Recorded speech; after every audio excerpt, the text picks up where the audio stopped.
ఓం నమః శివాయ. ఓం నమో నారాయణాయ. ఓం శ్రీ నరదృష్టి నివారణ కాళభైరవాయ నమో నమః. ఓం దాశరథాయ విద్మహే సీతావల్లభాయ ధీమహి తన్నో శ్రీరామచంద్ర ప్రచోదయాతు. హరి ఓం.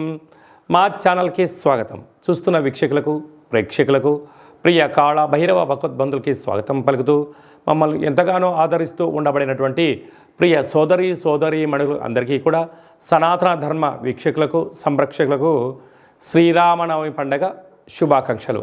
ద్వాదశ రాశుల్లో గ్రహ గమనాన్ని ఒకసారి వీక్షింపచేద్దాం. మేషరాశిలో రవి మరియు గురు సంచార స్థితి, కన్యరాశిలో కేతు సంచార స్థితి, కుంభరాశిలో కుజుడు మరియు శని సంచార స్థితి, మీనరాశిలో బుధుడు శుక్రుడు మరియు రాహు సంచార స్థితితో ద్వాదశ రాశుల్లో గ్రహ గమనాలు ఈ విధంగా ఉన్నాయి. మేషరాశి వారు చైత్ర పూర్ణిమ రోజు ఎలాంటి విధి విధానాలు పాటించాలో ఈ వీడియోలో సవివరంగా సంపూర్ణంగా తెలుసుకుందాం. మేషరాశిలో ఏ నక్షత్రాలు వస్తాయనగా అశ్విని నక్షత్రంలోని 4 పాదాలు, భరణి నక్షత్రంలో 4 పాదాలు, కృతికా నక్షత్రంలోని 1 పాదం కలిపితే మేషరాశి అవ్వడం జరుగుతుంది. అలాగనే చాలామందికి పుట్టినటువంటి కాల సమయంలో డేటా ఆఫ్ బర్త్లో లేనటువంటి ఏకైక కారణం చేత పేరు యొక్క మొదటి అక్షరాన్ని అనుసరిస్తూ ఆ రాశిని తెలుసుకునే ప్రయత్నం అవుతుంది. అవి ఏ అక్షరం ఒకసారి పరిశీలన చేద్దాం. చూ, చే, చో, లా, లీ, లు, లే, లో, ఆ అక్షరం అనేటువంటి వారందరూ కూడా మేషరాశి జాతకులే. మేషరాశి యొక్క అధిపతి కుజుడు.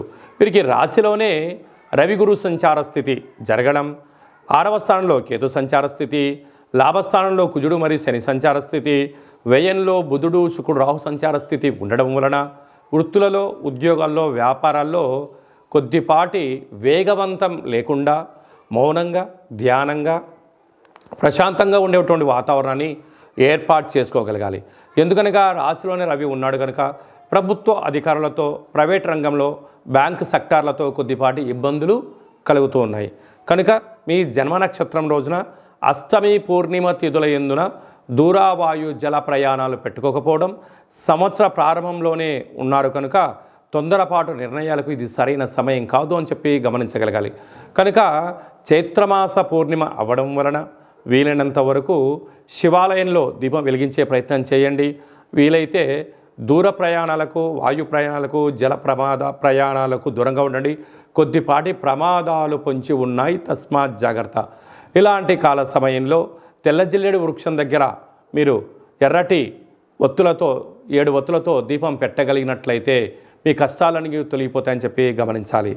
అలాగనే మీ ఇంట్లో కానీ వాహనాలకు కానీ ఏమైనా తరచుగా ఇబ్బంది కలుగుతున్నట్లయితే ఎరుపు వస్త్రంలో కందులను మూటకట్టి దిష్టి తీసి ప్రవహించే నీటిలో వేయడం వలన దృష్టి దోషం తొలగిపోతుందని చెప్పి గమనించాలి. సాఫ్ట్వేర్ ఉద్యోగస్తులు, హార్డ్వేర్ ఉద్యోగస్తులు, విద్యార్థులు, ఉద్యోగస్తులు, వ్యాపారస్తులు, రాజకీయ సేవా రంగంలో హోటల్ వ్యాపార కార్యక్రమం చేసేటువంటి వారికి శుచి శుభ్రత ఓపిక ద్వారా మంచి భవిష్యత్తు కనపడుతుందని చెప్పి గమనించాలి. అందరికీ శుభం జయం లాభం కలగాలని కోరుకుంటూ ఆశీర్వచనం.